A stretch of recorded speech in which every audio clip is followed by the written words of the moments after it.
दोस्तों यहाँ भारूद स्थल में आने के बाद यहाँ कुछ खाने वाने की व्यवस्था भी यहाँ पर बनाई गई है। तो हम लोग नाश्ता कर रहे हैं। यहाँ पर देख सकते हैं हमारा रामदेव दूध प्लेट ले आओ।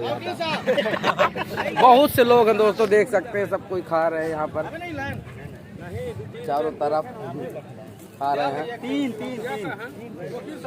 तीन हजारिया गंजा यहाँ पर खपत हो चुका है। बहुत से लोग आए थे, कम से कम कितने लोग रहे होंगे? कम से कम रहे होंगे 2-3 हज़ार लोग। 2-3 हज़ार लोग, जहाँ 2-3 लोग आते थे अब जागरूक हो रहे लोग। 2-3 हज़ार लोग यहाँ पर आए हुए हैं। तो दिखाते हैं हम आपको बौद्ध स्तूप। बौद्ध भिक्षु को बुला लेंगे और कहेंगे जी हमारी शादी बौद्ध रीति से हो गई। बिल्कुल धोखे में मत रहना, ये कोई बौद्ध रीति नहीं है। बौद्ध रीति से शादी कैसे होती है मैं इसलिए बता रहा हूं कि इसी से हमारी सभ्यता और हमारी कल्चर का निर्माण होना है। एक लड़का पक्ष और एक लड़की पक्ष जब दोनों एक दूसरे से सहमत हो जाएं, पहले तो लड़का पसंद आ जाए लड़की पसंद आ जाए, दोनों सहमत हो जाएं, तो दोनों में से किसी एक के घर में बैठ करके मंगल विवाह निश्चय पत्र भरो। और वो क्या है? एक साधारण कागज में लिखो लड़की का नाम, मां का नाम, पिता का नाम, जन्म तिथि, पता और योग्यता। लड़के का नाम, मां का नाम, पिता का नाम, जन्म तिथि, पता और योग्यता। दोनों की सहमति से, माता पिता की अनुमति से इनका मंगल विवाह तारीख तय कर दो। 5 मार्च को होना निश्चित हुआ है। स्थान लिख दो, गांव बरूद, सम्यक बुद्ध विहार। बुद्ध विहार है तो बुद्ध विहार का नाम लिखो, दूसरे भवन है तो उनका नाम लिखो, नहीं है तो बना लो एक छोटा सा टेंट लगा के इसी का नाम सम्यक बुद्ध विहार रख दो 2 घंटे के लिए। ऐसे बुद्ध की प्रतिमा रखो। बुद्ध विहार में प्रातः 11 बजे होना निश्चित हुआ है। दोनों परिवारों के हस्ताक्षर हो जाएं, मोहल्ले बस्ती के 5 जिम्मेदार लोगों के हस्ताक्षर हो जाएं। ये काम दोहरी प्रति में करो। एक प्रति लड़की पक्ष को दे दी, एक लड़के पक्ष को दे दी। जिस घर में बैठ करके निश्चय पत्र भरा था उसने चाय पानी पिला दी, कुछ मीठा भी खिला दिया। इसका मतलब है आपका रिश्ता पक्का हो गया। कोई मुश्किल बात है क्या? रिश्ता पक्का हो गया। अब रिश्ता पक्का होने के बाद कोई कार्ड नहीं छपवाने, कोई कार्ड नहीं छपवाने, ना मामा के वहां जाना कि भात लेके आओ।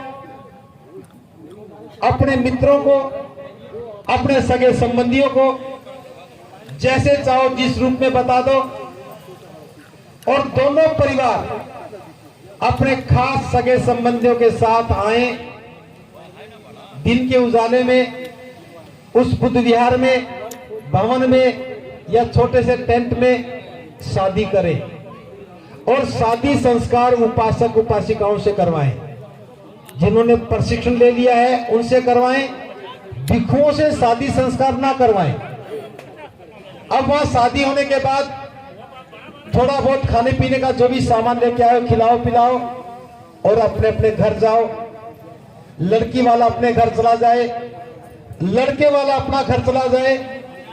और लड़के वाला घर में जाने के बाद चाहे ढोल बजा करके नाचने का काम करे, चाहे महिलाएं गीत गाने का करें, सगे संबंधियों मित्रों पड़ोसियों को खाना भी खिलाओ, कोई बात नहीं। शादी संपन्न हो गई। दोनों परिवार सुख शांति के साथ शादी करें, दिन के उजाले में करें। एक तो बैंड, बारात और दावत, ये 3 चीज नहीं होनी चाहिए। क्यों नहीं होनी चाहिए? क्योंकि इनका संबंध ना तो धार्मिकता से है ना विवाह से है, इनका संबंध सामाजिकता से है। और सामाजिकता के कारण हम कर्जदार हो जाते हैं। जिसकी लड़की शादी के योग हो जाए, शादी करनी पड़े, 5 से 10 लाख रुपया खर्च करना होता है। घर में पैसा नहीं होता तो जमींदार साहूकार से लेते हैं, और जिससे कर्ज लेते हैं उनके खेत खलियान में काम करने जाना पड़ता है।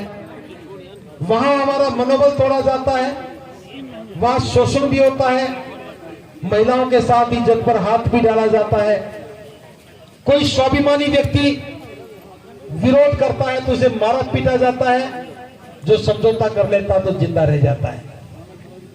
प्रबुद्ध उपासक उपासिकाओं, एक सामाजिक परंपरा को निभाने के लिए क्या हम दो परिवारों को गर्त में धकेल नहीं रहे हैं? लड़की का माता पिता भी कर्जदार और लड़की जिस घर में बहू बन के गई है वो भी कर्जदार।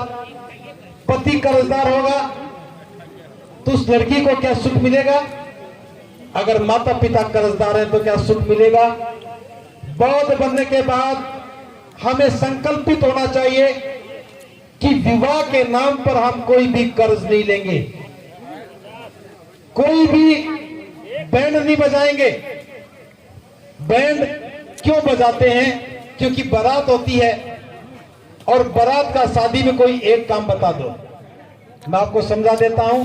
कुछ लोग इसे परंपरा मान लेते हैं, ना समझी में गलतियां करते हैं। बारातियों का आज के समय में कोई योगदान नहीं है। बाराती का मतलब है उत्पाती। जो बाराती होता है वो उत्पात करता है। और क्यों करता है, इसके पीछे कारण है। आज से अगर हम 60 साल पहले चले जाएं, बारात 3 दिन रुका करती थी, आती थी और पैदल जाती थी।